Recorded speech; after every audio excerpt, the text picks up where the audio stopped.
Recording live from the Northeast Georgia Business RadioX studio. This is Northeast Georgia Business Radio.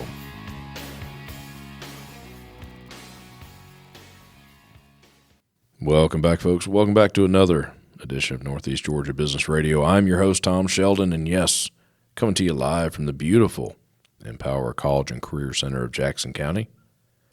I have with me a special guest today. This man's very busy. He travels all over. He truly does. By far, he is a man of his word, and we'll get to that in a second. I have with me Georgia Senator, Mr. Frank Ginn. Frank, welcome to the Northeast studio. Thank you, Tom. Great to be with you. Thanks for making some time. Yeah, glad to be here. I appreciate that. Before we jump into everything, I do want to say I mentioned you are a man of your word.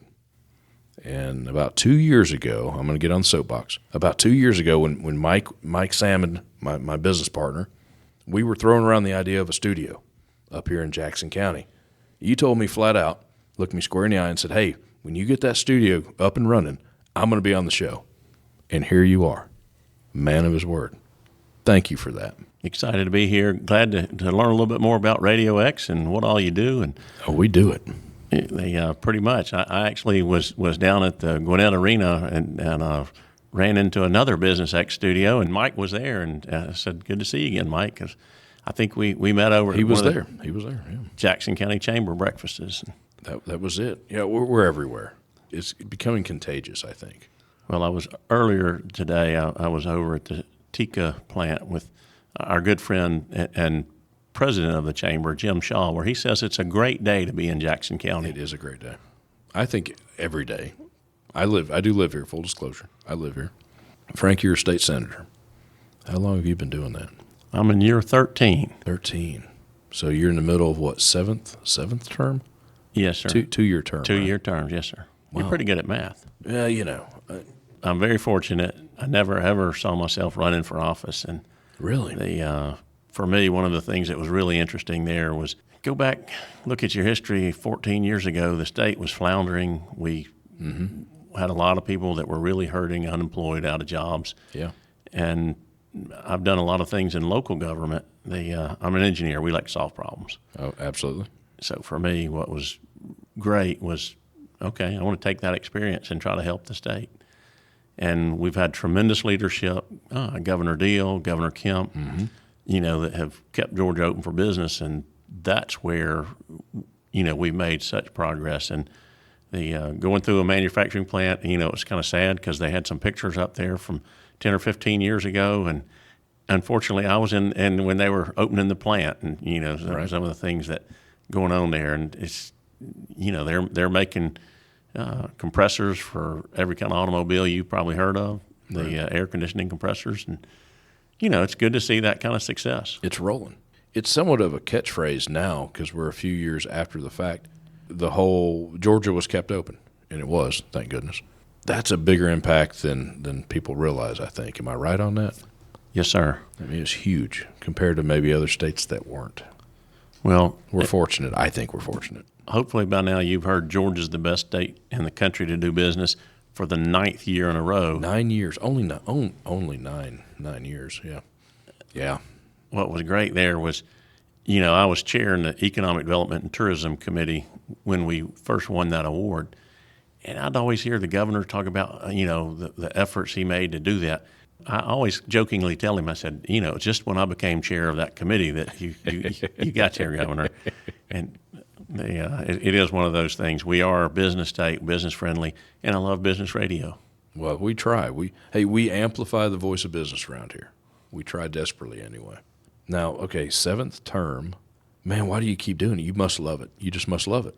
Tom, one of the things that for me I really love is to solve problems. Okay. I'm an engineer, and that's what engineers want to do. We want to fix things, want to help people.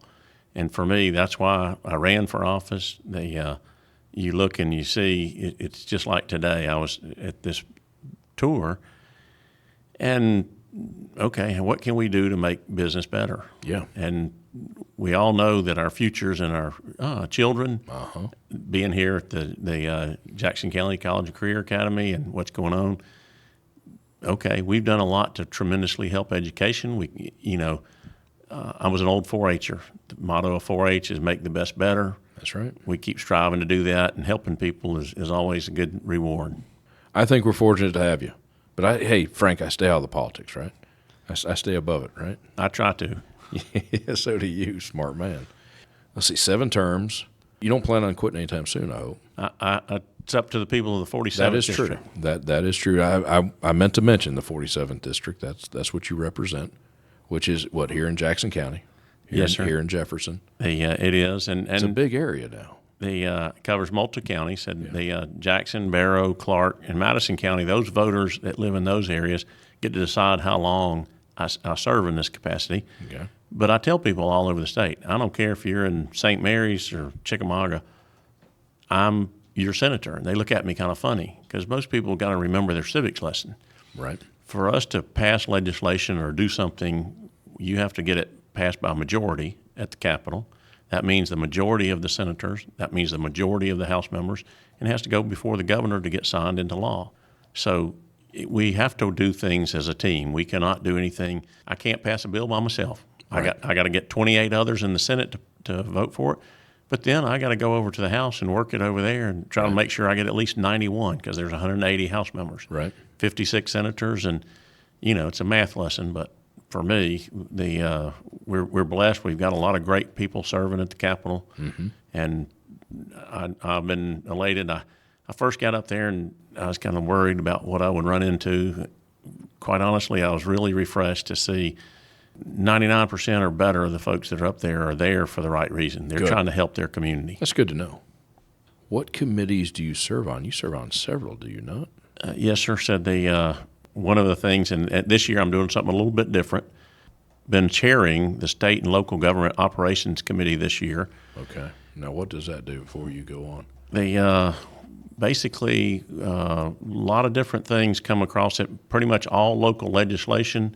So if you're going to change a board or authority or the way your government in the city or county is operated, that's going to go before that committee. Okay. I've got an interesting story to tell about that this year Please do. We'll get into. But let me run down my list of committees. Yeah, I cut you off. I'm sorry. No. I didn't know what that meant, so right away I didn't want to lose that. I'm serving as the vice chairman of our Rules Committee. Rules Committee is kind of the gateway to get to the Senate floor. Right. After a bill goes through one of the standing committees, it goes to Rules, and Rules can doctor it up, can hold it back, or let it go on to the floor. So Gotcha. My chairman there is Matt Brass, and he does a great job. I'm his vice chairman, so I'm in that role there. One of the things that, as you can imagine, as an engineer and somebody that's worked a lot to help our environment, I've been serving on the Natural Resources Environment Committee pretty much ever since I've been in the Senate. I get to see a lot of things there that we deal with on issues dealing with water, wastewater, air, trying to make sure that we're looking after fisheries and wildlife and everything else under the sun to make sure we are the state you want to live in. Yeah. Well, that's super important. You got to get the water in, you got to get the water out. That's right. I serve on the Regulated Industries and Utilities Committee. When I first got out of school, I was an engineer for Jackson EMC. I've worked for Georgia Power. I've done pretty much all of our electric utilities, and one of the things that all of our utilities, when I look at it's electric, it's water, it's sewer, it's gas, the telecom. For me, I've worked in the private sector for all of those companies and have really enjoyed that. When you look at the regulated side of it, we deal with everything from alcohol laws to taxi cabs to chiropractors to any type of regulated industry, as well as one of the things that's been more interesting this past year was the cannabis and what we're trying to do with cannabis. Is that still a hot topic? It is, and it's very frustrating for me. As an engineer, I can look at science, but also look at, okay, there's enough evidence out there for these people that have seizures and the things there. I'm not in favor straight marijuana sales or anything like that. Right. But those people that have a medical condition that a doctor says, hey, this person needs this cannabis oil, needs something that we can do, then I want to try to make sure that we make sure it's available. And I've worked with Governor Deal and Governor Kemp, and we've got this commission. Ideally, we were trying to push, and I want to push it to our Ag Commissioner, Tyler Harper. Does a great job in that area, and I think that we've got a couple places in the state right now that are licensed that have product, but I think that's something that we can do a better job of, and we're pushing to do that. continuing along that engineering side of things, I'm serving on the transportation committee. Situation in Georgia, we're a moving state. We have the world's largest airport. Oh, yeah. We've got the largest port on the east side of the country. Our port in Savannah and down in Brunswick is just going to no ends. And those are things that you think about what we've got to do and the challenges that we face. And we live in a global economy, so you got to be able to move people and products all over the world. You got to stay ahead of it, too. That's right. And you fall behind quick, I would imagine. Very, very quickly. Yeah. We've done some things to really improve our funding on transportation dollars, and you're seeing that. Anywhere you go, you probably see some red cones and some construction equipment and what's going on. That's a big part of how we can improve our industry and improve jobs here in Georgia. One of the last, and probably, I guess it's the only truly mandated part of the Constitution and what we do every year, is we have to pass a budget. Mm-hmm. And, budget is, okay, where's my money coming from, and then where are we going to spend it? Right. The spending side of that is Appropriations Committee, and I've been on appropriations for lots of years, and for me, you got to look at it. This is everybody in Georgia's money, and we put priority on certain subjects, and that's where I've been real blessed to do some things to bring that back into the state and make priorities on where we spend that money. So it's a necessary evil. The state is a very large organization. We've got everything from most of our money is spent on education. I was about to ask you if that was number one. Yeah. It's by far number one, and we, of course, you got K through 12, you've got higher ed and things there. So that's a true investment. I mean, that's like investing in the market. That's exactly right. Do that wrong and see what you get. Well, and an untrained workforce is not going to be working. It's not a workforce. And so for me, I'm proud of what we've done in our technical schools. I'm proud of what we're doing in our university systems. Yeah. And I don't think anybody's ever said that we're perfect, but we keep working to get where we need to be. Well, now, a wise man told me if he ever gets perfect or gets it all figured out, it's time for him to go. It may be the guy that runs this place. I'm just saying, pretty smart guy. I look up to him. I understand. He's sitting beside of you. Oh, no, I wasn't talking about him. No, I was talking about Mr. John Easler, who runs the Empower Center. Oh, okay. No, Mike, he doesn't say much at all. No, what are you talking about? He knows how to run a board. Okay. We didn't even say he was here. Frank, you let that out. Oh, okay. Well, nice to have him here. I like when Mike's in studio. We don't get him very often. Tom, I wanted to follow up because I was going to tell you the funny story about SLOGO. Yeah. I've been on state and local government, or we nickname it SLOGO, 2 times. First time was a brand new freshman, and my good friend Senator Butch Miller from Gainesville was chairing the committee. And we got there, and the football we got handed that year was Sunday alcohol sales. And you want to scare a bunch of politicians to death, you talk to them about any kind of alcohol regulations, and it's one of those things. Well, a bill had been introduced to allow for Sunday alcohol sales. You go to the grocery store, you go grocery shopping, you want to buy a bottle of wine while you're there. Okay, are we going to let that happen or not? The way the bill was written, it was to allow for local governments to decide in each of their jurisdiction whether they would do it or not do it. They'd hold a referendum, election would be had, and they could do that. It was one of those things that, and when I looked at the committee, most of our committee members had some local government experience. And we know that the people that make the best decisions for the people are the people themselves. That's right. And so that bill, somebody asked me, said, how's that bill going to come out in committee? And I probably didn't use the right expression, but I said something about that stuff going through the goose. Quite honestly, it passed flyingly out of committee, but then it went to rules. And leadership was scared to death of, I don't know if we can put this on the floor, and it wrangled and wrangled and wrangled, and unless a bill gets passed out of the Senate or a particular body before crossover day, it's not going to go anywhere. It's dead. It's dead. It's dead. Right. So we're coming up closer to crossover day, and it was one of those things that right before crossover day, we put it on the floor. It passed overwhelmingly in the House. It goes to the voters. Yeah, I would say that probably 95 to 98% of the communities have had referendums and voted it in. I wrestled with that question a lot. And one of the things that, for me, I'm not seeing anybody turn to salt. My walking by sales, you can buy it or you can not. That's a decision you make. You still don't have to. That's right. Yeah. And for me, that was the first year. This year, seemed like when I get on this committee, I get handed a football that you're like, what am I doing? Welcome to the bigs, kid. So this year, said one of the more interesting pieces of legislation that came to us was my colleague from down around Columbus had introduced a couple pieces of legislation that were dealing with what's going on in Atlanta, or the North Atlanta, in particular Buckhead. Buckhead, okay. Had two bills. One of them was specifically to carve out the Buckhead area out of Atlanta and create a new city. Right. The other one was to allow for any local government to subdivide and have two parts of any city. So you could take Jefferson here where we are and have two Jeffersons. North and south. East and west, whichever way it goes. Right. Well, that had been pushed by a lot of people in Buckhead, and they were frustrated with the city of Atlanta. And I'm going to just tell you that, quite honestly, in my opinion, Mayor Bottoms, a prior mayor of Atlanta, had abandoned ship.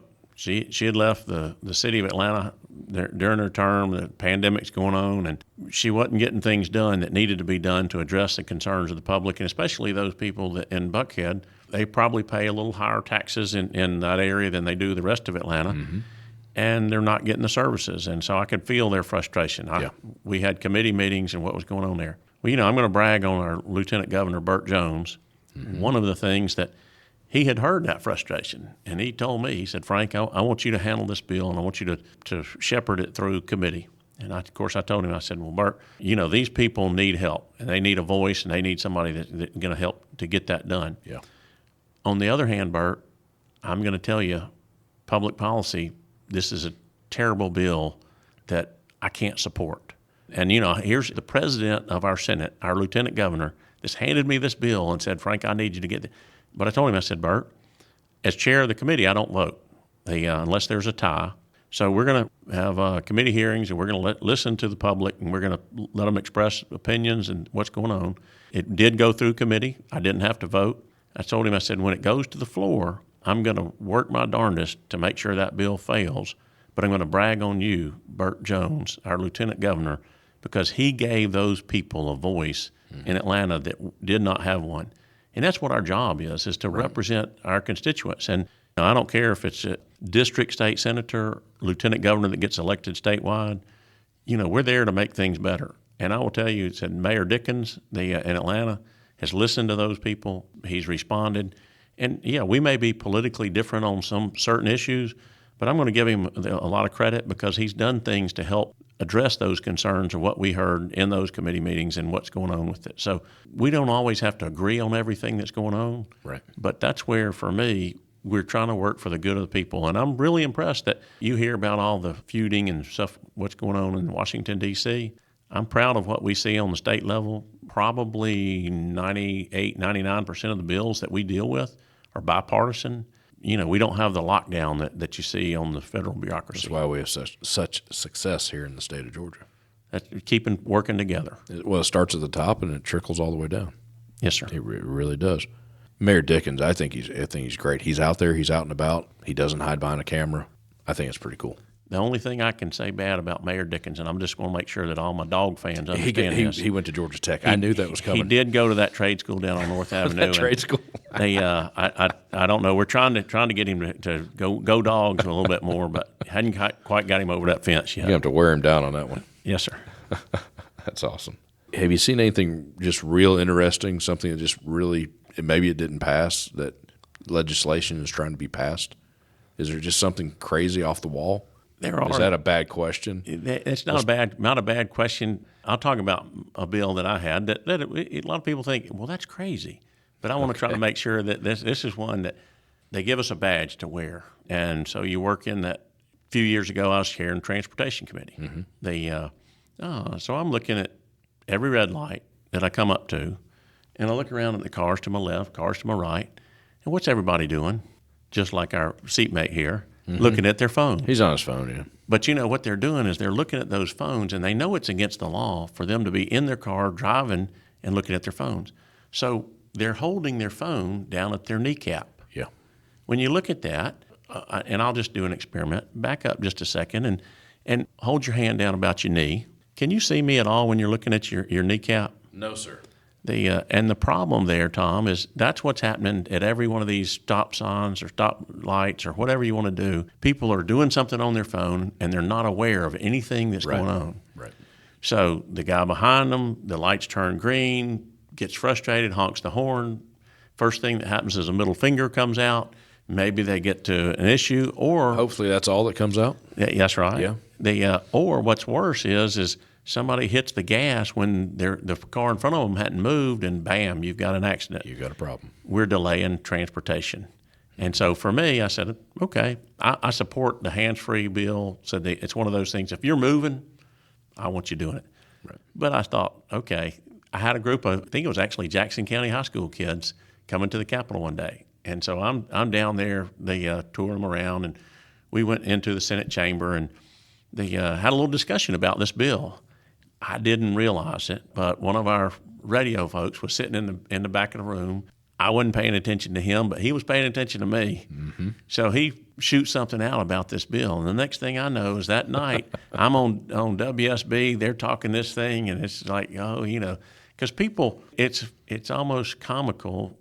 People were totally adamantly opposed to it or 100% behind it. You didn't have people that really in the middle. Yeah. No one in the middle. So when we talk about legislation and some of the things that happen, that was one that I was like, okay, I look at that, and I think we can tweak and improve the law. I think we can make it safer, but the intent of my bill was if you're at a complete and full stop, right, and your cell phone is up here at dashboard height, mounted, in a thing, you could touch it while you're sitting still because you still have a situational awareness of what's going on around you. Line of sight. And that's where, for me, I think it would improve the things. But, hey, that's one of those deals that you get the crazy ideas every now and then. I try to. It's actually a great idea. I throw some things out there. I like that. All right, now, Frank Ginn, state senator, but, oh, by the way, you're a human being. Well, What are you when you're outside of the senator part? When you're outside of session, I guess. We're part-time legislators. Our session is 40 days. Technically, yeah. Technically, I answer my phone pretty much, year-round. Well, I know you well enough. You've always got the voice of the people, and you're always listening to them. Try to make sure that I'm representing them. Yeah. But, that won't get you a living.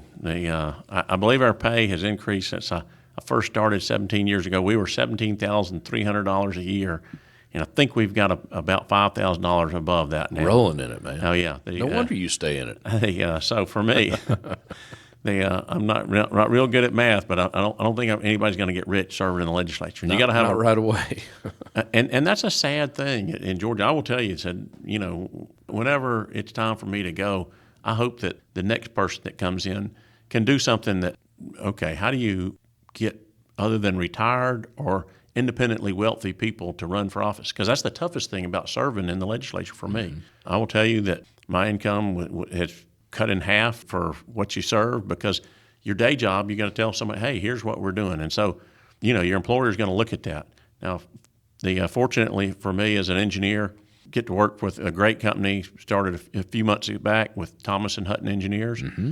One of the things that for me, I would just tell you, that is probably one of the things that holds a lot of people back from being able to serve in that capacity as a legislator. You go to somebody that's in private practice, I don't care whether they're a dentist, doctor, whether they're a lawyer, whatever, that if they can only bill by the hour, they've just given away about half of their time to serve in the legislature, and that's hours that they cannot bill for. Just can't do it. And so that's a tougher challenge, and that's where I think that we need to have any average citizen can be able to go in and serve, and that we need to fix that. We'll continue to work on it. A lot of people want to say, "Oh, you took the job, you knew what it paid." Yeah, I did, but I wanted to help my community. I'm a problem solver, and that's what we like to do. So, for me, that's one of the challenges that we have. But as an engineer, I do a lot in the utility world, the transportation, those kind of things, and that's where. If you noticed my committee assignments, those are my interest, and that's why I told them when I got there, said, hey, here's the issues I'd like to deal with and work on. What do you do to relax? You got to relax once in a while. You would think it would be traveling, but I get plenty of that. You do a lot of that. They make fun of me because I drive all the time, And I will tell you, I'm very fortunate.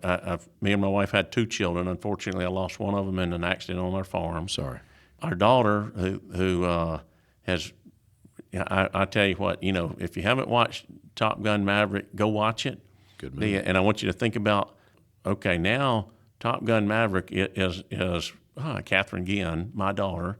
She's actually flying for the Air Force. And Is she really? She's based over in Texas at Randolph Air Force Base right now, but she'll be going back to Del Rio. She'll be an instructor pilot, kind of like Maverick. Nice. One of the things that for me, she always tells me, she says, "Dad, as long as it's pointy and fast, I'm in." And I like that.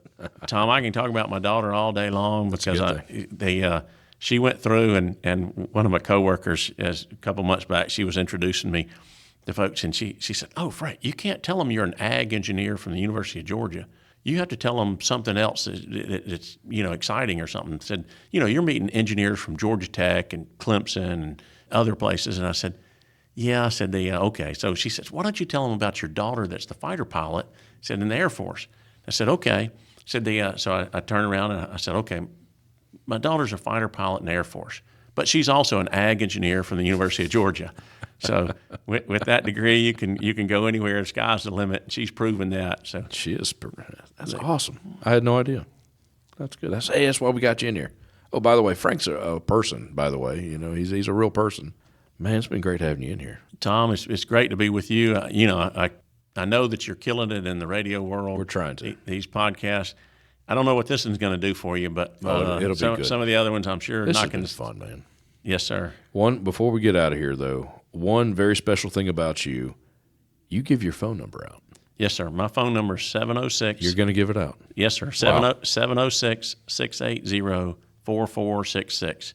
And the reason I give my phone number to whatever groups, they make fun of me because I give that number I don't out. know too many people that make fun of you, but go ahead. Yeah. Is if you need something and you can't reach me, then I would become that useless politician. And I tell people, I said, look, I may not have the answer, but I got enough people I know, we can find the answer. If there's an issue with state government and you need help, my number is 706-680-4466. Just so you know, 4466 spells Ginn. It does. Was that planned? Yes, sir. Was it really? Yes, sir. He's an engineer. He knows stuff. I have a few friends. You have a few friends. Thank you so much for coming in, Frank. Great to be with you, Tom. This was awesome. I enjoyed it. Thank you. They're going to play my music. That means I got to wrap up. Those producer guys. Folks, hey, Senator Frank Ginn. Guy is awesome. He keeps his word.